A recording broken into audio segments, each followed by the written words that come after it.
Great.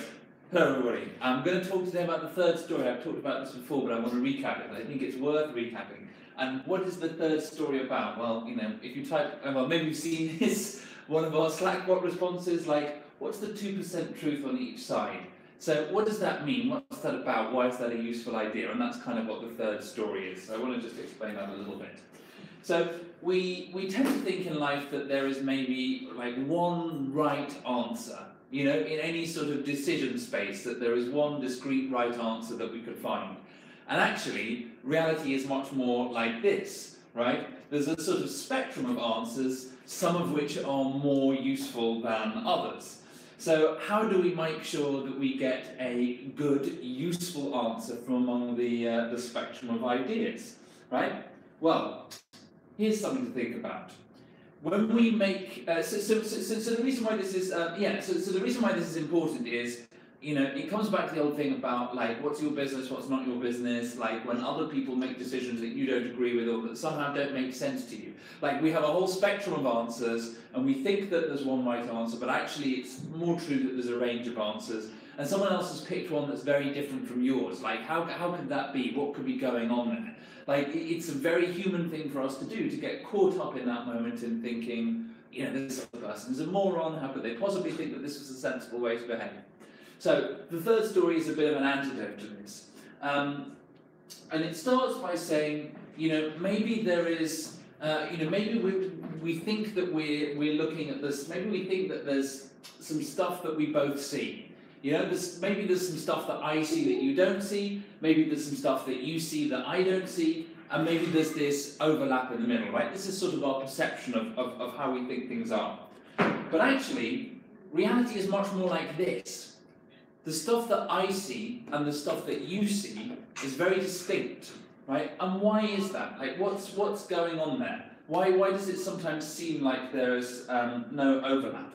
The answer is because even when we look at the same stuff, we filter it through a different lens. So even when we think that the situation is like this, right, that there's some overlap, that there's some stuff that we're both seeing, reality is more like this. Because we each filter the stuff that we're seeing through our own unique lens, we end up with a very different view. So, you know, even if this is what we're seeing, some of the same stuff and some different stuff from the different places that we're standing, we're filtering that bit that we see, even with the overlap, through our own filter, and we end up with different stories. One analogy for this is, you know, thinking about a beach ball. If you're standing on, let's say, the red stripe of the beach ball, and I say, describe to me this thing that, you know, that we're looking at or standing on or whatever, and you say, well, you know, it's red as far as the eye can see, but then there's maybe a bit of green on one horizon, a bit of purple on one horizon. Well, if I'm standing over here, standing on the beach ball or looking at the beach ball, it doesn't matter which, but like, I would say, well, it's yellow as far as the eye can see, and there's a bit of light green creeping in on one horizon, a bit of blue. And it sounds like we're talking about something different, right? But actually, we're talking about the same thing, but from different perspectives. So when we find ourselves in conflict with people, it can be really useful to think about the fact, well, wait, hang on, what's actually going on here? Like, are we really talking about different things, or are we just talking about the same thing, but bringing very different perspectives? And one technique for doing that, and one technique for sort of bringing that into conflict, is the idea of the third story. And the third story, it's, you know, it's a little bit of sort of mental jujitsu, is the idea that in any situation, you can step back and see there's your story of what's going on, and there's my story, but then this other story, the third story, is here we both are, human beings doing what human beings do, which is constructing realities, constructing stories, and and we both oh my god, this is not at all what I want. Yeah, that's much better.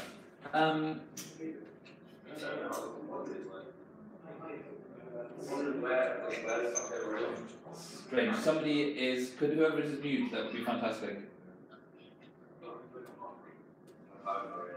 Whoever is Can watching. you guys mute from inside? There's someone. Whoever is watching GTF from over there, please mute. Is someone watching GTF? Yeah. Hello? Is that okay now? No, You shouldn't be able to hear you say, is that okay now? Sorry. Yeah, Great, thank you. thank you. Yeah, we can always access this third story, which is to see, like, actually there's another reality which is available here, which is here we both are being human beings constructing our own reality, right? So that we can when we find ourselves in difficult situations of conflict, we can always access this. And one way of looking at that is the rule of 2%, right? There is always at least 2% truth, or even if not 2%, 0.2% or 0.02% or whatever, but there is always some grain of truth in the other's view that we don't have access to. So there's always something worth seeing. So it's always worth saying, can we step out into this third story and not see the other's view as totally alien and not get locked into conflict about it, and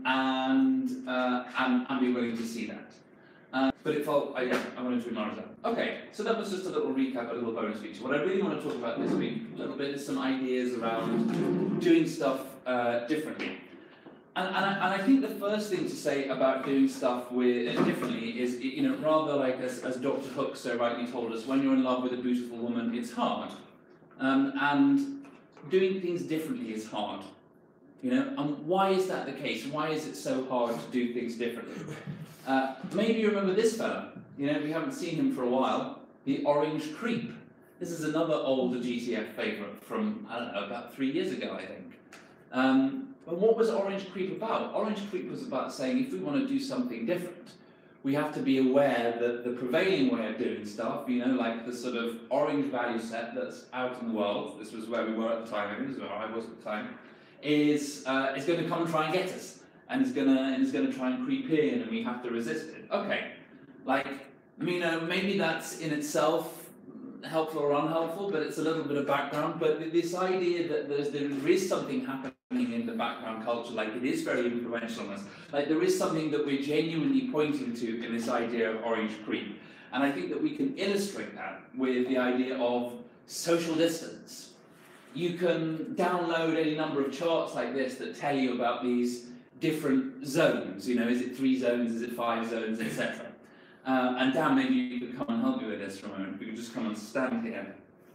Now, when you download these charts, they'll often have measurements, and they'll say, these are appropriate distances, blah, blah, blah. But the reality is, there's no absolute number here. So, for instance, Swedish people, in my experience, will come and stand this close to you while having a social interaction. Oh my God. Uncle Bob Keegan tells us that this is one of the examples that he uses a lot. In the Arab countries, he's like, if you're having a business meeting with somebody, if you can't feel the warmth of the breath on your face, then you can't trust them. So he's like, exactly, thank you, Dan. So he's like, when I tell this story to European or American audiences, this is, in the words of Bob, right, he says, there's this, audible disgust in the room. And he's like, now, the reason why that's an interesting example is it shows us that the culture that we are raised in, the culture that we're socialized in, is, it has this immensely powerful force that it exerts in shaping our experience. So it's not that, so this is why the third story and the 2% truth stuff, makes quite an interesting sidebar presentation to this. Because it's not that European social distance is inherently right and, Arabic world distance is inherently wrong. But there is a way in which we're going to have this very strong reaction, we are shaped. This is a little bit of what's sort of going on in the idea of orange creep. There are ways of doing things that are, the normal way of doing things. And as human beings, it's just part of our experience to always be sort of, pulled back into the norms of the surround that we find ourselves in to some degree. They have a constant influence on us. Now, some of this developmental theory suggests that we can get to a point at which we can start to reflect on that influence that they have on us, right? And, Keegan calls this the diversity curriculum. Dealing with other cultures is the diversity curriculum, and it requires us to say, oh wait, I feel disgusted by how close you're standing to me, but actually, is it wrong, or is that, like what's going on there, right? To have that space to reflect. That's kind of the diversity curriculum. But that doesn't mean that effect doesn't happen. That doesn't mean that we aren't still continuously called back to the sort of prevailing social norms around us. Now, so there's a sort of social force here, and there's another idea that I want to introduce here as well, which is like this idea of, the stuff that we're subject to. So we're sort of talking about, when we're saying, look, there are these social forces that act on us, we're saying, we're kind of, that they influence us, but there's this question of how much do they influence us? Are we subject to them, or are they object to us? Do they have an effect on us that's automatic, reflexive, unconscious, there's no intervention on our part, or are we noticing them? So for instance, I think something like implicit bias is a great example of subject and object here. Right? It's very probable if you took an implicit bias test that you would discover that you had a strong association of women and family and men and careers. Right? And there could be all kinds of reasons why you have those strong associations. Like we might say, well, actually, the world of work is, or at least the world of work as it is now, does espouse more masculine values, whereas, family espouses more feminine values. But we might still say, well, okay, well, why can't men bring feminine values? Why can't women bring masculine values? It's not a simple question. And so to actually just have that bias operate on you automatically and unthinkingly is problematic. Right? It's not a problem that you have that bias, that's kind of inbuilt in the human experience, but it is problematic if you don't stop and say, actually, is this bias really serving me? Is this what I want? Right? And this is what immunity to change is about. And we did some immunity to change stuff a couple of years ago. It's the stuff with the sort of 4 columns. It's an almost deceptively straightforward technique to effect both individual and sort of organisational change. In the sense that you just say, this is what I would like to happen. You have a wish, and then you say, okay, well, how might it be that I stop this wish happening, and what might be a sort of big assumption that I have underlying that? So it's a technique for saying, can we surface something that we're still sort of a bit subject to, and can we bring it out and make it something a bit more object? It's very simple when it's written down, but then the sort of the follow-through on that one is difficult, is because change is difficult, right? Because, theme of the day, right? Doing stuff differently is difficult. Here is another reason why doing stuff differently is difficult. It's because there isn't really a roadmap, right? I mean, a great example of this, and I absolutely hate to have to say this word, it begins with a P, it's 3 letters, but, it's a really good example of something where there isn't really a roadmap. Like, if you say, okay, well, we don't have, I know this is a joke that I often tell. It's my one joke about pay, and it's, in most organisations, pay is decided by your boss in secret.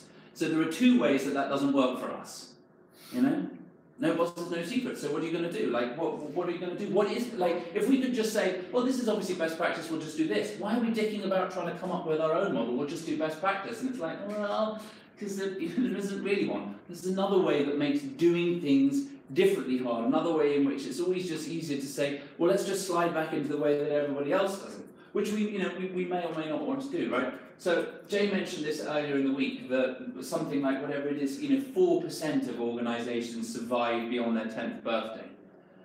Some very small number. And, we are wherever we are now, 7 and a bit. Probably not enough to call it 7.5, but so, well... Getting close. Yeah, it's still enough, I think, to call it 7 and a bit. I'm going to call it 7 and a bit. And... there are some sort of challenging growing pains that, and I think part of the reason why businesses don't get to that age, you remember we looked at this before Christmas, the Adhesives organisational life cycle, and this idea of moving from prime to adolescence, from adolescence to prime. I think a lot of the reason why organisations don't make it to 10 years, it's not going to be the only factor, is it? But it's going to be, a significant factor is all of these potential traps, like all of the ways in which, organisations don't necessarily survive their growing pains. And, this stage, this adolescence to prime stage, another way of labelling that is it's a sort of professionalization stage, right? Like in the white paper that this comes from the Adhesives organization, they talk about the idea of, you know, the sort of professionalizing managers taking over from the entrepreneurs. And here's another way of looking at that. Again, like, you know, Hay is an example, but it's by no means the only example. When you start to move from adolescence to prime, you can no longer rely on a sort of scrappy make, do and mend approach, right? Which is very much the heart of what has been my experience of Grantree over the last few years. Everything is sort of scrappy make, do and mend. And it's like, oh yeah, what size of organisation does it start to become a problem? At what size of organisation do you start to say, well, we actually can't have a scrappy make, do and mend pay review, like someone is actually going to have to dedicate a significant chunk of time to holding space for that process, like we're going to have to carve that out, you know? And there are other examples like this. Like another example this week was the, you know, like the big photograph that we wanted to do, the team photograph, and it's like, somehow we've just got to a size as a group of people that we can't self-organise our way from our desks doing work to upstairs to be in one group without sort of losing half the people on the way. Like we actually have to be shepherded along like a class of children being taken on an outing, right? Which is not to patronise us in any way, right? It's not saying that we should be treated like children, it's just that you get to a point where actually, yeah, like you just can't manage things at this size without laying down some slightly firmer ground, and people are going to have to spend time holding that.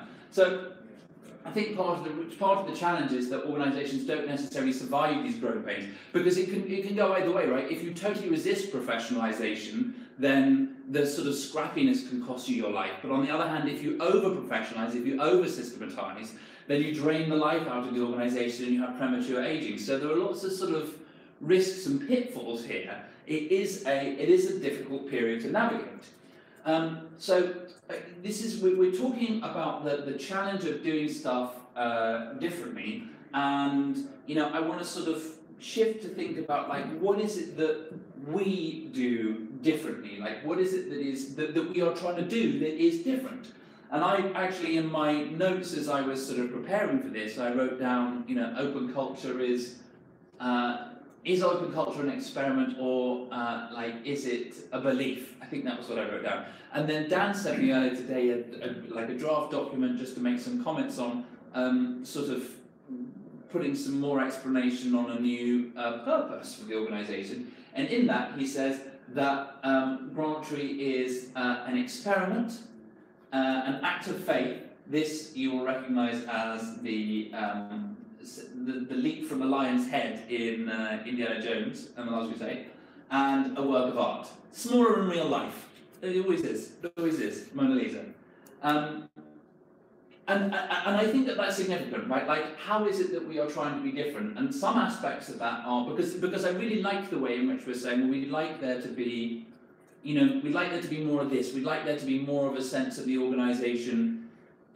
Maybe coming from the inside out, something like that, right? Like that it feels a little bit like the things are led from the outside, they're designed from the outside in. Like if the work is the engine, it's like we've sort of designed the car, we want to have this lovely shell, and then we said, well, this is the space that we've got left for the engine, so it has to be this kind of engine, as opposed to saying, let's put the best mechanics in the car, and then design the nicest car that we can around those mechanics, right? Or was there another way that I was going to describe that? Yeah, like, you know, do the bits of the business that we call support. Is support like, you know, is that, are they supporting in the fullest sense of that word, or is that a bit misleading? Is in some ways support a euphemism for leading, or a euphemism for managing? Like, are we creating staff functions in our support? Like, by staff functions, I mean in the sort of military sense, like your sort of head office staff, right? Like, you know, HR, finance, etc. These are sort of traditional staff functions, and they are the technology by which the commanding officers maintain their control over a large scale, right? You think about that, you know, the sort of, you know, the field marshal or whatever back at base needs the staff to turn everything that they want to do and to promulgate that information out, etc. There's quite a lot of work on that. So it's staff functions. And if what we were doing is creating staff functions, if what we were doing was sort of designing from the outside in, then, you know, some of that would be you know, like some of that would be sort of the difference, it would be the difficulty of doing things differently. Some of that would be because the world around us sensationalizes overhead. The world around us says, you know, actually the bit that's more important or valuable in organisations is the staff functions, is the leading, and the work isn't, which is, you know, that's reflected in the way that people get paid, for instance, right? And social status as well. And some of that will be individual, some of that will be about, you know, as it were, immunity to change. Some of that will be about the reflection of the founders, about the reflection of me, about the reflection of all of us and our individual and our shared values, right?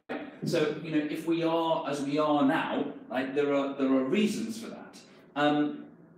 But you know, if Grantry is both, you know, an experiment and a work of art and an act of faith, you know, like what does that mean, right? Because what I want to say is, it is like something to be Grantry. That's a claim and an assertion that I want to make. Like, you know, Dan was saying to me earlier, oh, the fictional entity that is Grantry. Well, I mean, I would go, I don't know if I would say that it is a fictional entity, because I would say, like, maybe there's a legal fiction involved, right? Maybe a company is a fiction, but it feels to me like there is something that it is like to be Grantry. Right, and you know, like I sort of thought, should I just cross out the people who've left? Like, you know, but and I thought, no, it just felt a bit, it felt a bit mean-spirited. Yeah, like, and this photograph sort of captures, you know, some of that in a way for me, not all of it, but that there is something that represents us as a group. There is a sort of flavour there, like it or dislike it. There is a flavour there. So, you know, something that is on my mind at the moment that's part of sort of the background to this particular talk is the way in which it's like, you know, there's some stuff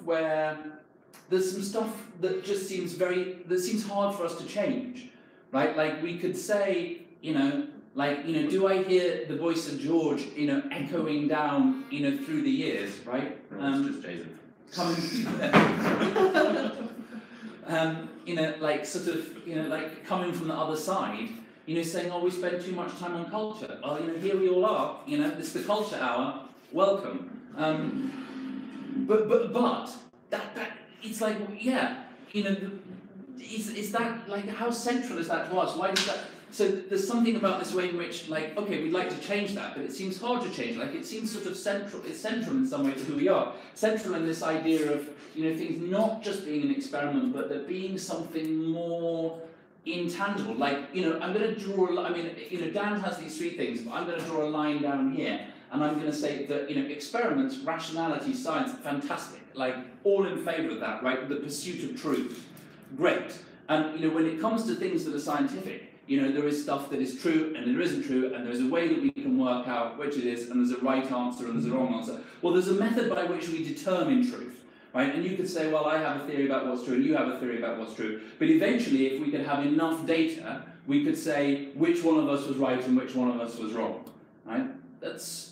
I mean, except on the most fundamental levels of reality, like quantum physics. Exactly, but even there, no, but even there, right, at that level, we can have like, the assertion of the truth is, we cannot know any truth further than this because of the nature of quantum physics, and we can prove that, right? Or we could, if we could get enough experimental data, we could prove that assumption, right? It's a scientific assertion. Anyway, let's not get drawn into that too much, because I don't know what I'm talking about. But no, it's never stopped me before. But you know, it is like the pursuit of truth, the pursuit of rationality, and that's great. Like there are, but what I like about this idea that maybe there are other frames of reference, and I'm going to throw this in. Like here's a sort of, this is a you know, like a sort of little Keegan development idea. You know, seeing that actually there is a system in which we pursue, you know, so-called objective truth, right, which is rationality, but then there are other systems in which there is something ultimate, like love or grace or kindness or something, right? And that in a fourth order way of making sense of things, everything, there has to be one ultimate system. So we have to say that these things are subordinated to this, but there is another way that we can look at things and say, well, actually, in some circumstances, this is the right approach. In some circumstances, a very, sort of ruthless, rigid, there is right, there is wrong, and we will work it out and we will enforce it approach is right. And in other approaches, in other circumstances, something more open, more creative is appropriate. And the challenge is, how do we work out which is appropriate in which circumstance, right? Like thinking about there is something that it's like to be us, and some parts of this seem hard for us to change, some parts are very central because they are, a reflection of a broader social thing, or a reflection of us as a group, like individual shared immunity to change. They are hard to change because they are somehow kind of core to who we are, right? But some of the things that we want to change there, but while there are some things that we want to change there are also some things that we want to keep. There are some things that we want to take a stand for. Like, what does it actually mean to be like Braintree? Because I assert that there is something that it's like to be Braintree. Well, the values, actually, no, I might just get, if I had a hammer, I had a hammer in the morning, I might just get a hammer and just put this poster up somewhere in this office. Because it just seems a shame to me that it's lurking upstairs and we're not seeing it. Because I actually think that these values are a really nice encapsulation of the flavour of what it is like to be Braintree, right? And they're not perfect, and there might be other things that are in there as well. There might be some shadow values that we're less comfortable with. For instance, we tend to sort of value, I think Jason was pointing this out in the week, but we tend to value starting things over finishing things, right? But that's not unusual, right? That's a broader social thing. That's a sort of what it's like to be human beings. Starting stuff is more enjoyable than carrying stuff over the finish line. But, this is why doing things differently is hard. And one of the things that it is to be an agile organisation is to have a preference for finishing work over starting work. At the very simplest level, the reason why it's better to finish work over starting work is because up until the moment that you finish it, right, it's work in progress. It is something that could bankrupt the organisation. It is cash that has been turned into something that has no value. It has potential value, but it has no realised value. When we finish it, suddenly all of the work that we did, we've shipped something to the client, we can invoice them, we've made money. Great. So it's, there is a way in which it's a good idea to finish that. So maybe there are shadow things that aren't in here, and maybe some of the things those are like sort of positive shadow. Like, I don't think that this necessarily captures like the playfulness that I associate with the way that we are with each other and the way that we work, which I think is an important part of our organisation, and which it would be very sad to see disappear as we scale. It would be nice to scale and grow as a playful organisation, right? Because it's just a nicer place to work. But maybe that's part of, the act of faith and the work of art, that sits sort of alongside the more rigid kind of, experimental approach. But I think that these values, like every time I come back to them, every time I try and think about what actually is it that we stand for, I come back to these and I think, it seems to sort of capture about 75–80% of it in a good enough way. So, I really recommend being familiar with those.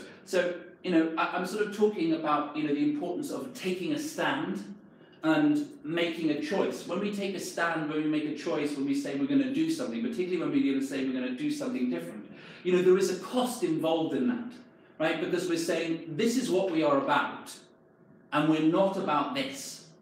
And there are going to be some people who are about this, who are going to be rejected as a result of that, right? And think about how that, within Braintree, if we say, this is what we're about, some people might say, that's not really what I'm interested in. Okay, well then, that means that, maybe it's time for you to leave, right? I mean, it doesn't necessarily, the conversation happen in those words, but maybe you realise that.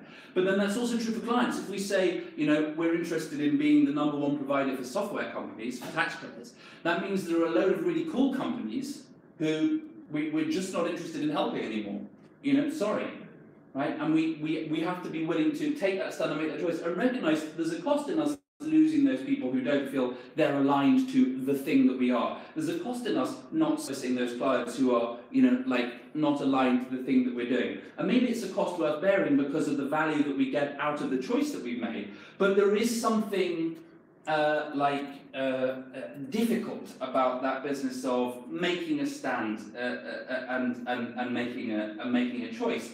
And these choices are often about saying, here are two things that we would like. Which of them is more important to us, right? This is the, x even over y thing, the dynamic steering thing, right? So the example that's, a little bit on my mind is something like, like how important is it to us to be hugely profitable? How important is it for us to set, to scale in a certain way? Like if we compare ourselves to, as it were, our contemporaries in the R&D tax credit market, like Forrest Brown or whatever, and we say, or later, and we say, oh, they're much bigger. They've got a bigger workforce. They're making more money. They're servicing more clients. Okay, now that's not necessarily a bad thing if we're making a conscious choice to do something else that's more important to us than achieving that level of commercial success. But let's not do that casually or accidentally or in an unquestioned way. Let's know what it is that we're taking a stand for, what it is that it is to, to be Grantry, what it is that we want to be and that we want to achieve, that allows us to say, x even over y. And it may be that actually we look at it and we say, well, we do want to be hugely profitable. That's actually really important to us, to be really successful in what we do, so that we can show to other people that an organisation that is playful, that is doing things differently, that is all three of these things, can be successful, right? That it doesn't just have to be the rigid numbers game, but it can be these other things as well, right? Which isn't to say that there isn't, more of a rigid numbers game that we can get involved with, and that we are actively getting involved in right now, right?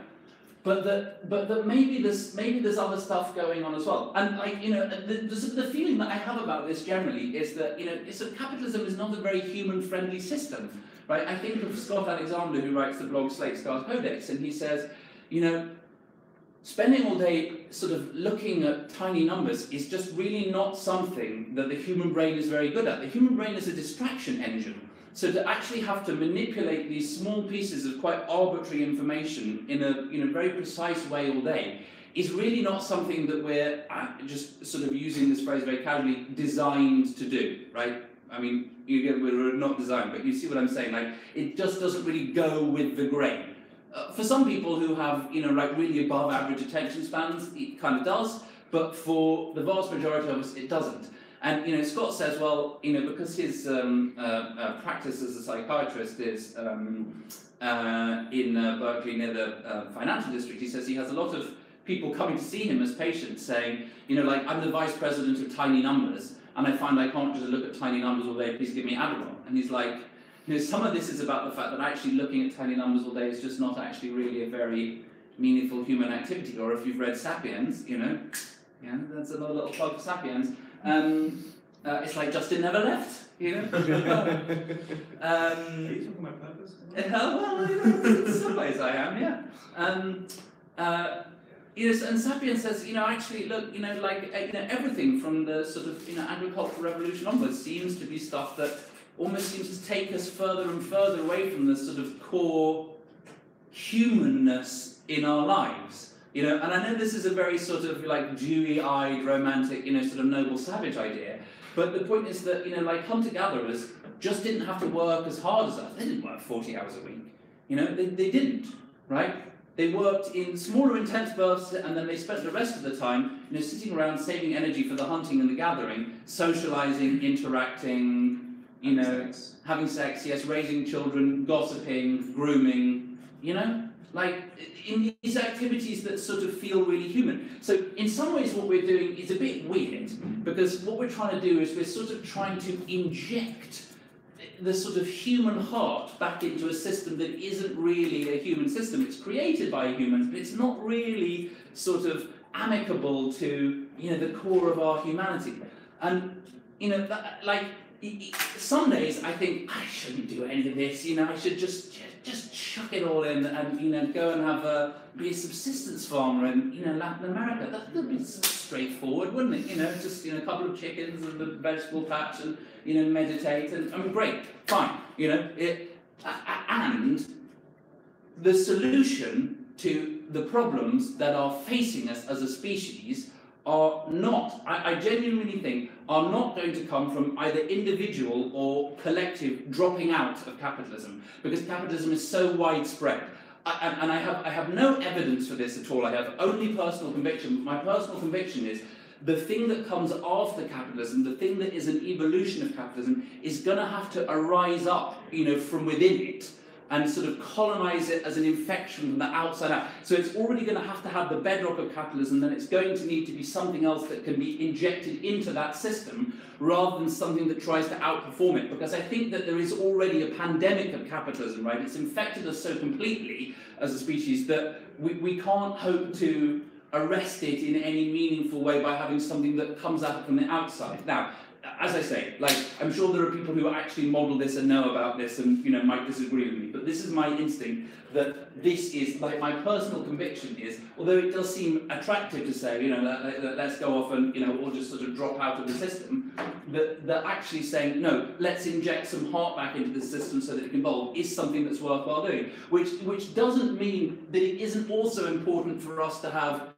good, sort of classical capitalist business sense, and be, be the scientists as well, but, recognizing that there is also something else that we're undertaking, something here, and that this will create situations where we have to make decisions, and let's, make those decisions very clearly, and let's know which way we're going, right? Let's have a sort of, have a vision for what we're doing. What have I, yeah, okay, so here is, it is pinned to the Grantree channel. Why would anybody have a look at this? But it's pinned to the Grantree channel, so it makes me happy to know that it's there. And here is the thing that Steve said to us some years ago, which is the great challenge of doing 100% cultural awesomeness at the same time as 100% commercial greatness might just be the biggest strength and unfair advantage in the market, right? So there's something about saying this, all of this together, might very well be our secret sauce. And it's maybe, this is a little bit missing from the secret sauce at the moment. Maybe there are ways that we can improve this. Maybe this is sort of okay, I don't know. But it's, there's something about, embracing that as a challenge for the future and seeing, as I said, we are who we are because of, well, the wider assumptions of society. Why is it hard to do things in a, in a lean way, in a flow efficient way? It's very, very hard to do things in a flow efficient way. Even if you think, oh, that sounds like a great idea, I'd love to do that, because it's so abnormal, because it's so unlike the way that the rest of the world do it, and the call back to social norms is really powerful. So some of it is sort of social pressure, and some of it is individual. Some of it is saying, look, we are as we are as an organisation, not by accident. And that if we want to change as a group, necessarily that is going to involve some personal change, and the things that block us from the organisational change. I mean, this is the whole point of the immunity to change book, right? The things that block us from organisational change are internal psychological blockers. And this makes sense, right? If you've been coming to any of the open culture interview training sessions, I've been talking a bit about the stuff that I learned on the subject-object interview training at Harvard at the start of the year. And one of the things that I took away of that, an idea that's been very, very resonant for me from that, is this idea of contracting out. Where there are bits of our experience that we're subject to, a sort of clue to the fact that we're subject to them is that we contract them out, right? And contracting out can look like the phenomenon that psychologists label as projection. But it means that when you think, I look at my organisation and, I wish that it was a learning organisation, I wish that it was a lean organisation, or whatever aspiration you have for change that you want to see in Grantree, and something out there seems to be stopping you from making that change, right? What I would suggest is to at least some degree, certainly at least 2%, and probably more than that, the blocker that you see out there is you contracting out, is you projecting an internal blocker. And it's actually much more powerful to work on the internal blocker to be an agent for change that is to work on the outside. Here's why. Because as long as you have the internal blocker, you are going to be unknowingly sabotaging the work that you do outside. You're going to be communicating a sort of mixed message.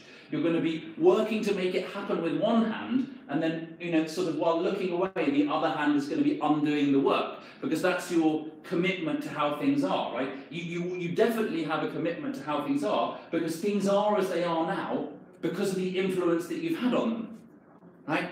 So seeing that actually if you want to make the change out there, you have to make the change in here. But also remembering that we have much more control over what happens in here than we do out here.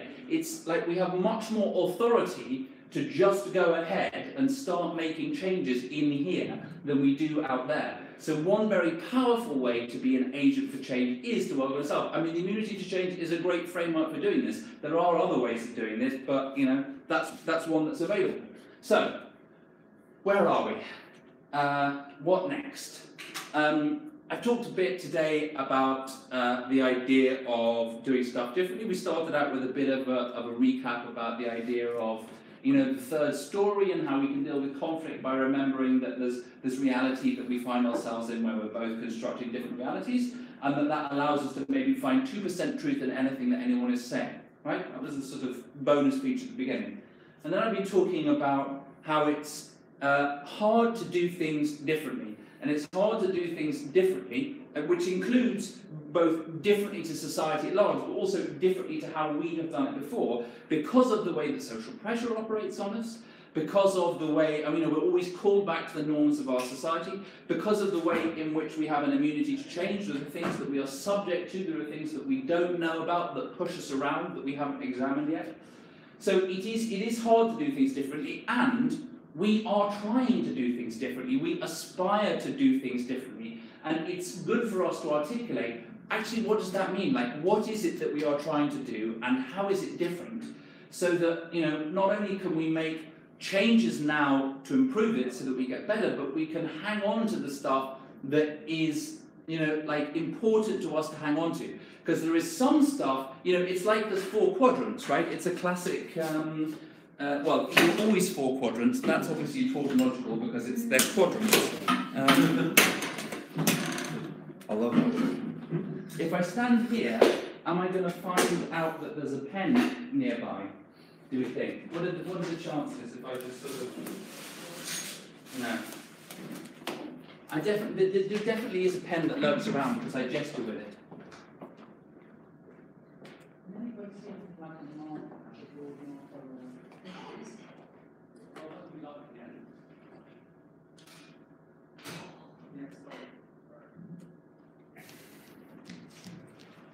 Here we go. Right, found it. Quadrants, yeah. So look, it's sort of like, let's say, well, it's kind of like, oops, not God, but good and bad, and let's call it, sort of different and not different. There are some things where we do things differently to the rest of the world, and we want to keep doing it that way. And that's a challenge, because there's always going to be pressure on us to do it like the rest of the world, because it's hard to do things differently. And there are some things that we're doing differently now that are bad, that we want to change, and identifying the difference between those is a challenge. And then there are some things maybe now that we're doing in a way that isn't different, that's kind of normal to how everyone else is doing them, and we want to change that so that we're oh no, sorry, not in that direction, but there are some things that we're doing where it's bad that what we're doing is normal, and we want to shift. So I don't know, it's not a straightforward thing about saying everything that we do differently is good, but nor is it everything we do differently is bad. There genuinely are these quadrants. I'm sorry that's not. I haven't explained that. I'm sort of just going to cover my arm over that because I've not explained that in the best possible way.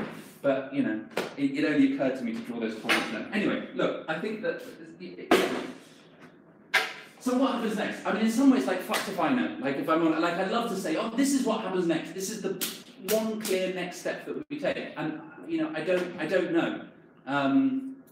but there is change that we want to do, and I am pointing to some, to at least one way that we can go about making change. But maybe there are other ways.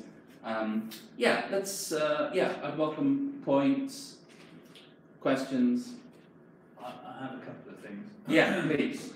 On this, I think it would be really interesting to, like, on a company-wide thing, maybe through like a GTF or slot, to actually get the list of things that people are kind of like looking at the good and the bad things that we're kind of doing, and almost do like an audit of those things. And it's going to be massive variance. People are going to go into like both sides of it. But I sometimes think those things aren't even known sometimes. Like, what are all of these different frustrations of the business, of all these things that are being done? And then you'll be able to see, hopefully, patterns with those things and clusters around certain areas within the business, which will then be a very useful, piece of feedback to then work with. Another thing that I noticed in terms of like our values, two of them being the impact and working, like growing through challenging work. That to me, like the impact question is really key, like something that you talked about earlier, like how we actually define impact. Like, I definitely look at some companies and think impact is not just based on the individuals, but the reach that they have, and then that typically results in much bigger turnover, this, that, and the other, and that's what like 80–90% of people look up to companies who are in that kind of like level, and I feel we're doing like other people look for impact, looking for meaningful impact because they don't find the core work that we're doing maybe that impactful or challenging the other value that we hold. So it's kind of like the thing that I mentioned the other day in terms of us going off and doing lots of different things. It seems almost inherent when you read the values in that way, how they can be interpreted. And because we've not been clear as a company as to what that impact looks like and listed and rated which things we do, because everybody's operating in like, what they value and why very differently. In my role as a sales director, definitely value the commercials and the impacts that I feel I can make between different timelines. That's very dominant for me. But I also get lots of other growth through personal development and stuff within the company. But the other stuff that the company does in terms of like Treehouse, all these other things, I don't feel like a net gain from doing those things. It is, as you say, making those things explicit, like why are we doing these things above and beyond other things, because it needs to be a conscious decision that's clearly communicated to the rest of the company. Otherwise people don't know why, and then you get frustrated, because as soon as you know why something's being done, even if it's something you don't agree with, you can kind of let go and be like, that's the reason why this is actually being done clearly. Yeah, great, thank you.